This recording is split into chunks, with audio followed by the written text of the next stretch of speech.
আকাশটা কি সুন্দর মেঘলা, এরকম মেঘলাময় দিনে আমার খুব ফুচকা খাইতে ইচ্ছা করছে। তো আর এটা হচ্ছে নাকচাপা ফুল, তাই না? এটার নাম আমি নাকচাপা ফুল জানি, কিন্তু আপনারা বলবেন এটা আসলে কি ফুল। তো চলেন, এই যে আমরা চলে আসছি ফুচকা ভাজতে। আসলে ফুচকার প্রসিডিওরটা কিন্তু অনেক লেন্দি, আমি দেখছি অনেক সময় লাগে। আমি যতবারই করছি প্রচুর টাইম লাগে পুরা সব উপকরণগুলো রেডি করতে আর কি। টক থেকে শুরু করে আলুর যে ভর্তাটা, সব কিছুই কিন্তু ভালোই টাইম লাগে। কিন্তু তারপরও মন তো খাইতে চাইছে, ইচ্ছা করতেছে।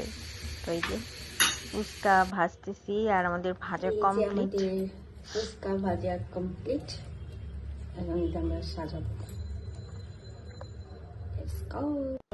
এটা হচ্ছে আমাদের তেঁতুলের টক, জানি না কেমন হচ্ছে। আমি একটু টকই রাখছি বেশি। এটা হচ্ছে আলু, আর এখানে আছে ডিম,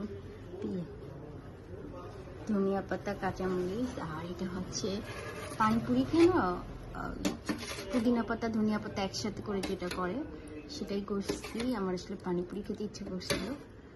তো দেখছি, দেখা যাক সব কিছু সাজাই কেমন হয়।